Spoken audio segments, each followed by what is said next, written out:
Welcome to the Explainer. But for this one, I'm going to ask you to drop the usual expectations. Think of me not just as your host, but as the wandering spirit, the Red Spectre. Today, we're taking a step back from everyday logic and diving straight into a dark, mythological descent. We are going to explore the architecture of our own collective slumber through a chilling set of parables known as the Masks of Reason and the Architecture of Flame. As your guide, I want to show you exactly what happens when civilization tries to pave over the wild, burning core of the human spirit. Civilization is basically a massive trade-off.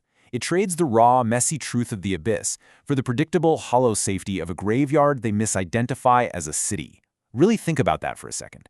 We have willingly traded the vibrant, chaotic, and sometimes terrifying truth of existence for this fragile, suffocating piece. We put up walls, we slap on masks, and we just decide that if we pretend the abyss isn't there, we're perfectly safe. But let's be real. A graveyard is only safe because absolutely nothing grows there. And that brings us to the fatal diagnosis of our current world: collective slumber. It is a shared trance of fatal stagnation.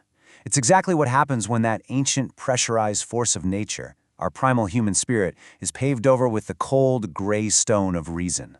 It's this dangerous illusion that pure logic can somehow conquer the chaotic fire of life. To really grasp the danger of this slumber, let's walk through 4 mythic tales of a dark descent. Let's start with Act 1, the Fortress of Frozen Faces and a Brittle Sky.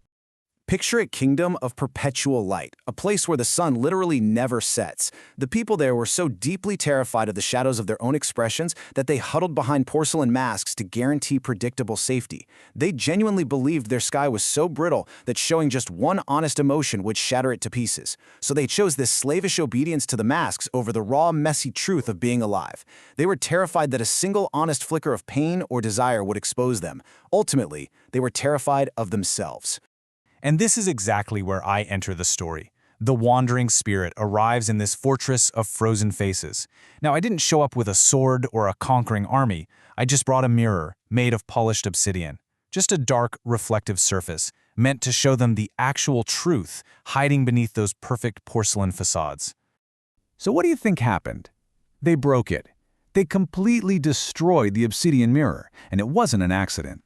They looked at their reflection and they didn't see themselves. They saw me as a monster. They shattered it because they just couldn't stomach the painful reminder of their own intellectual poverty. That mirror proved that their precious masks hadn't actually saved them. They had entombed them. Moving deeper, we enter Act 2, the Alchemist of Dust and the Utility Trap. We descend into the city of the merchants. These people were caught completely in the utility trap, this absolute belief that anything without a price tag is just a void. Imagine measuring the value of everything, even a mother's song or a hero's sacrifice, entirely by the gold it could generate. Because of this, they became known as the merchants of the frozen breath. Why? Because their own spirits were withering into ice inside their counting houses.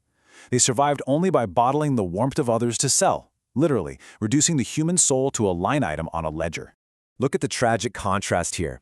You have these merchants of existence, obsessing over price tags and void-like ledgers. And then you have the Shadow Silk Weaver. She embodied profound purposelessness. She wove art that couldn't be quantified or sold in their cold markets. Naturally, the merchants mocked her. But the irony? They were totally blind to the fact that her art was fundamentally unshakably priceless, precisely because it defied their utility trap. Their ledgers were freezing them from the inside out, while her artistic freedom burned like an unshakable internal flame that they could never, ever bottle. Now we arrive at Act 3, the Iron Orchard and the Gray Stone of Reason. Here, we meet a High Lord whose massive ego demanded that manicured order rule over the wild. He literally viewed the chaos of nature as a personal insult to his intellect. So, in the first decade, he paved over the earth with the Gray Stone of Reason, enforcing total logic-driven order. By decade 2, he had every tree pruned into a perfect cube, and the wild, tangled roots of the past were crushed beneath heavy iron plates. It looked flawless, but nature always collects its debts, right? In decade 3, the inevitable drought arrived.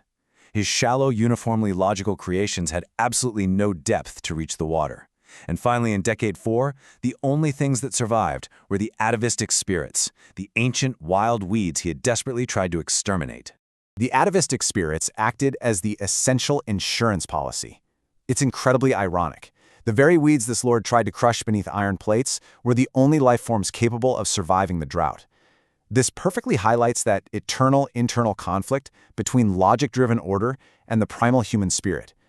Systems built on pure logic will always fail when they are severed from their deep, wild roots. You just can't pave over your fundamental nature and expect to survive when the water dries up. Which brings us to our final parable, Act 4, The Crimson Judge's Silence and the Trap of Vanity.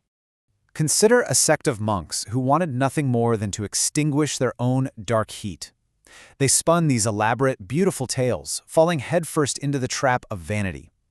To hide the unscripted animal force boiling inside them, they rebranded their terror as holy dignity. They called their cowardice purity. They dressed up their most fundamental failures in the robes of a noble cause.